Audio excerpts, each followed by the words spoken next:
Hello everyone, this is going to be 2.3, The Middle Colonies Thrive.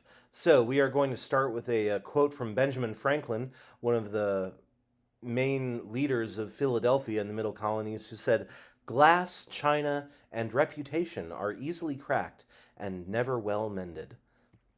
So our objectives, we are going to explain how the Dutch New Netherlands became New York. We're going to describe William Penn's relationship with American Indians in Pennsylvania. We're going to compare and contrast the Pennsylvania and other colonies. And we're going to analyze the importance of religious and ethnic diversity in these middle colonies. So these are colonies who are more welcoming of other different people. Let's start with New Netherlands. In 1609, the Dutch made their way from the Netherlands and they worked their way up the Hudson River, named for early explorer Henry Hudson, and they traded in furs with the Native Americans. They also started the colony of New Netherland, and the biggest city and the most prosperous city in New Netherland was New Amsterdam, which was built at the tip of the Hudson River on an island called Manhattan, nowadays New York City. And unlike the French, the Spanish, and the English, the Dutch were mainly there for trade. They were not there for the spreading of their religion, so this made them different than the Spanish, definitely. Made them different from the French Jesuit priests and the English Puritans. So this is the Netherlands, north of France during this time in the Wars of Independence. And this is New Amsterdam, the city of the Dutch West India Company. And so you can see this is where Manhattan and New York City is today, between the Hudson and East Rivers. Now, New Netherland was run by a governor who was appointed, but was more tolerant when it came to religion. So, for instance, Jewish people are allowed in. Immigrants from other countries, not the Netherlands, were allowed in. French and Germans and many others found their way into New Netherlands.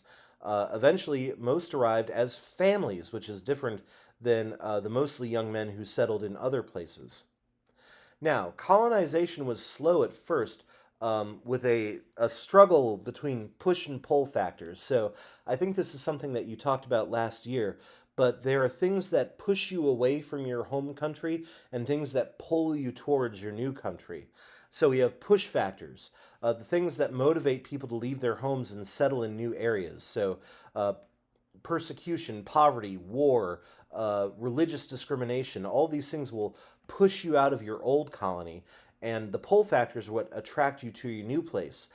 Better life, better opportunity, more freedom, good places to farm, so on and so forth. And the Dutch offered a lot of pull factors. And so, a lot of Dutch people living in the Netherlands were like, actually, we're pretty happy in the Netherlands. We're not interested in moving to the middle of nowhere. And so it took a while before people were attracted to this area. So in 1638, we also see the colony of New Sweden formed along the Delaware River in modern-day Delaware and up through the Jerseys. They were farmers and fur traders, mainly from Sweden and Finland, and they were used to having sort of a more rustic way of living, hearty out there in the cold nether winters of Sweden. And so they adapted well to America and also introduced log cabins to America. So oftentimes we think of log cabins as very American, but they're actually from Sweden. However, they didn't have the ability to hold on to this land, and so 1655, the Dutch took control of New Sweden. So here is where New Sweden is. It's a little bit of New Jersey, a little bit of Pennsylvania, a little bit of Delaware, right in that area there, but eventually they are taken over and the Dutch take over. And this is what a Swedish-style log cabin looks like, very American. Then in the 1650s, England and the Netherlands became rivals, and that included their colonies over here in America.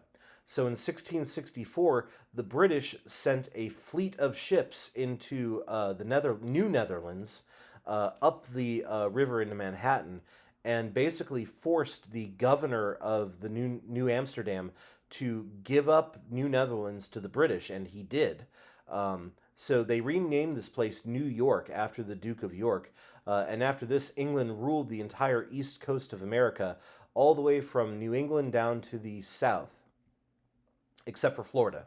Florida is untamed. Actually, Florida was run by the by the Spanish. I'm sorry. So these are the three sections of America: the New England up in the north, the middle colonies, and the southern colonies. Now, in 1664, the Duke of York created the colony of New Jersey, and it was sort of created of a lot of different people: Puritans, Quakers, Scottish, leftover Swedes, leftover Dutch. It was kind of seen as the little brother of the colonies. It was overshadowed by the much wealthier and prosperous New York and Pennsylvania. They did offer religious freedom, though, too. So here's the colony of New Jersey.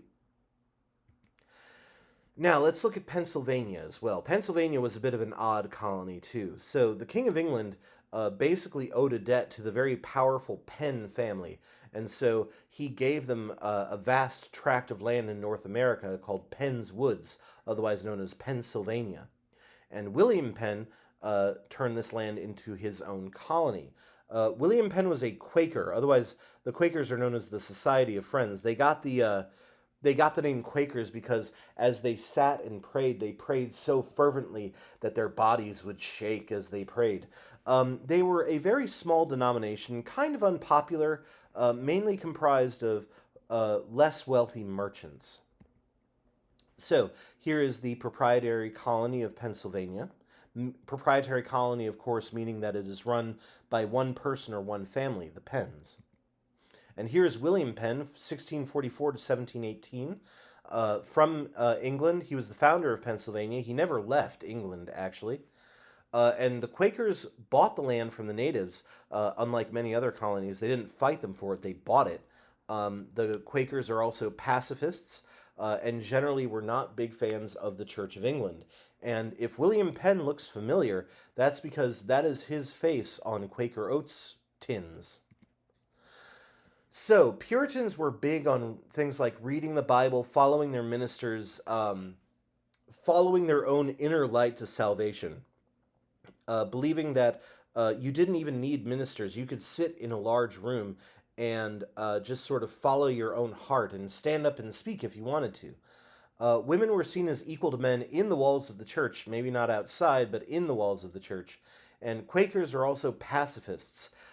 They were, in most cases, most Quakers were very much against slavery and were open to tolerance for other faiths. So here's a Quaker meeting house. You'll notice that it is a simple house. It does not look like a church. There is no steeple on this house. That is because they thought that that was a bit too much. So in 1682, Penn settled Pennsylvania with 2,000 colonists. The main city was Philadelphia, known as the City of Brotherly Love. That's what Philadelphia actually means. And it was at a very good location. Pennsylvania had a whole lot of really good soil. It had a very good river. It had a decent climate where they could have a long farming season. And it was mainly settled again by families, but families of Quakers, Anglicans, Baptists, Lutherans. Penn realized that they would need as many people as possible to make this place work, so he did not shut the door to anyone. Penn, like I said, also paid Native Americans for their land and in general treated them as equals. Now, the middle colonies, places like New York, New Jersey, Pennsylvania, and Delaware, in general, they all allowed ethnic and religious diversity, especially if you look at New England and Virginia, especially New England. Almost all these colonies and all religions were practiced and accepted in the middle colonies. So you could be from the Netherlands, you could be from Sweden, you could be from England, you could even be from France, and they were all welcome here. This went against a lot of the idea that every colony had to be one nationality, one religion, as other colonies sometimes thought.